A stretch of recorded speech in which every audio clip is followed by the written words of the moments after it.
PDIP berbicara kemungkinan oposisi usai penghitungan cepat suara Pilpres 2024 yang dimenangkan oleh Prabowo Gibran.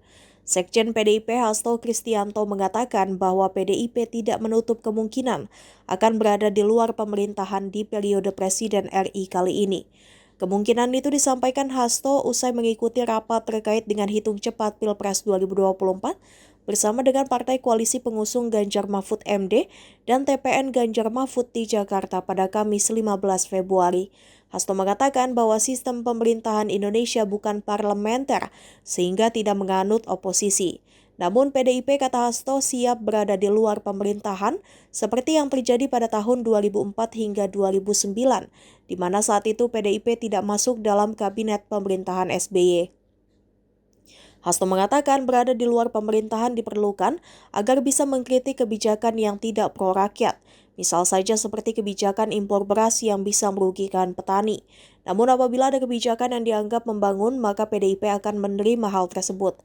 Meski begitu, sampai saat ini PDIP belum membicarakan secara internal posisi politik partai, sebab pihak PDIP masih menunggu hasil rekapitulasi KPU sehingga bisa mengambil langkah politik yang lebih jelas nantinya.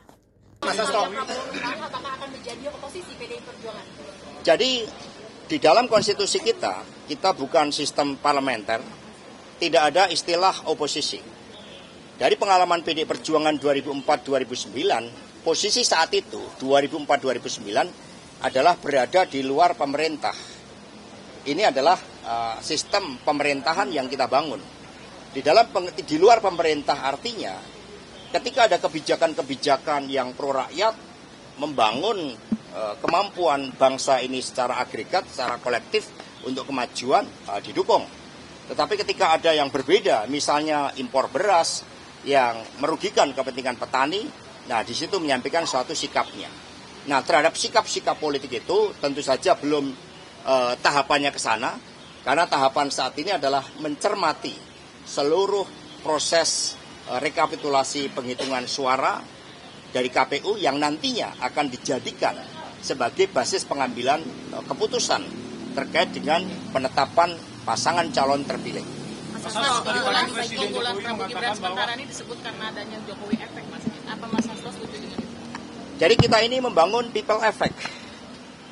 Ya, kekuatan kolektif Indonesia sejak dulu tidak dibangun oleh kekuatan orang per orang. Terlalu berbahaya kalau republik ini bertumpu pada kekuatan orang per orang. Sehingga yang ada adalah suatu penggunaan dari instrumen-instrumen negara dari hulu ke hilir. Mas Hasto, narasi kemenangan semalam ini juga ditutup dengan ajakan merangkul semua pihak, Mas. Nah, PDIP dari hasil real quick count ini menjadi salah satu partai yang kembali memenangkan pemilu. Apa sebenarnya respon dari ajakan rangkulan tersebut? Ya, sebenarnya apa yang ditargetkan oleh PDI Perjuangan untuk menang 3 kali berturut-turut terkait dengan PDI Perjuangan berdasarkan rekapitulasi internal kami mendapatkan kepercayaan rakyat. Tetapi tugas kami kan juga mendorong bagaimana partai-partai politik betul-betul mendapatkan suara sesuai dengan dukungan rakyat tanpa adanya suatu anomali atau suatu hambatan-hambatan secara sistemik terhadap upaya untuk mendapatkan suara dari rakyat itu.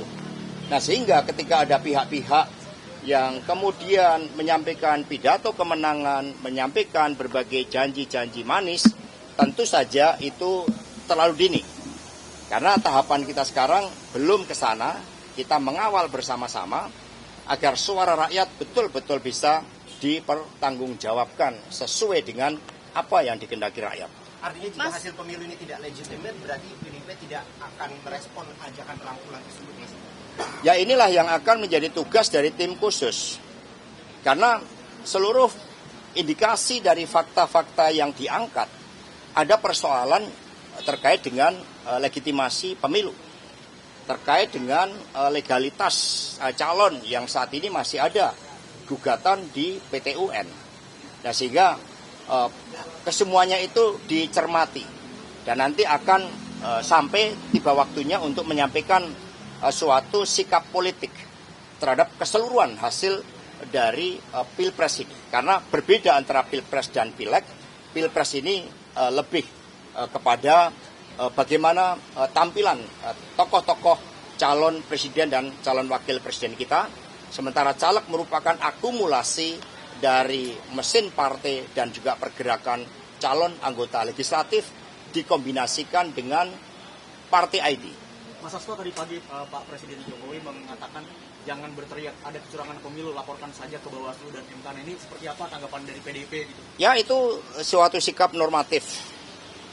Kan di dalam praktek kita tahu ketika kepala desa dimobilisasi, kemudian mendapatkan ancaman, pelanggaran-pelanggaran nyata, itu kan sudah ada suatu proses di mana pada akhirnya banyak pihak yang menilai, meragukan terhadap independensi dari pengawas pemilu. Maka sekarang ini rakyatlah yang juga menjadi pengawas, kelompok-kelompok pro-demokrasi menjadi pengawas, dan di dalam politik itu berlaku bahwa benar tidaknya suatu politik itu akan ditentukan waktu kemudian.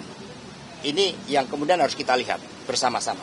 Mas Sekjen, apakah tadi dievaluasi? Karena kalau tadi dibilang partai pemenangnya PDIP, tapi Mas Ganjar dan Mahfud masih di bawah dari 19%. Kami fokus pada pencermatan atas rekapitulasi dan kemudian pembentukan tim khusus yang akan melakukan audit secara menyeluruh, ya, berdasarkan bukti-bukti material yang ditemukan oleh tim khusus dari laporan-laporan awal yang saat ini terus dikumpulkan.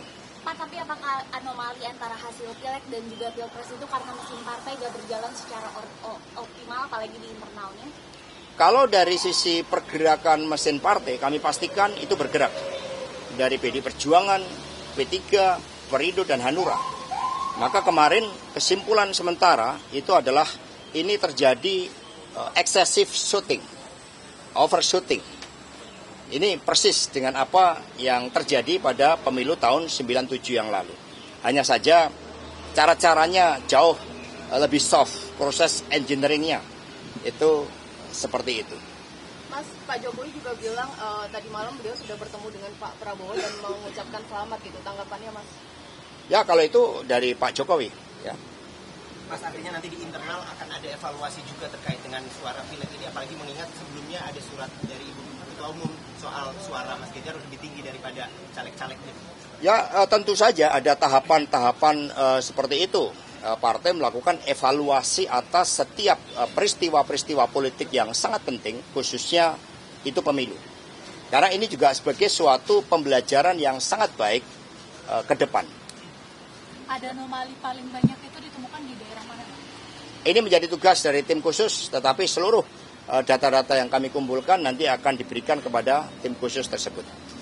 Belum diputuskan siapa yang memimpin nanti, Mas? Nanti dibentuk oleh Pak Ganjar Pranowo dan Profesor Mahfud MD. Kebetulan Prof. Mahfud MD memiliki banyak pengalaman terkait dengan posisi beliau sebelumnya sebagai Ketua Hakim Mahkamah Konstitusi. Sehingga beliau bisa memberikan penjelasan tidak hanya dari aspek teknis, tapi juga rangkaian proses bagaimana persoalan terkait dengan pelanggaran terstruktur, sistematis, dan masif itu terjadi.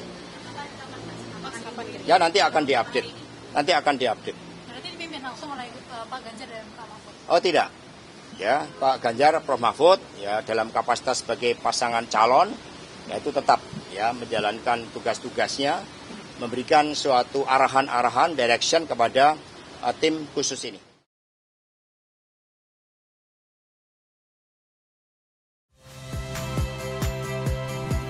Saya Yasir Neneama. Saksikan program-program Kompas TV melalui siaran digital, pay TV, dan media streaming lainnya.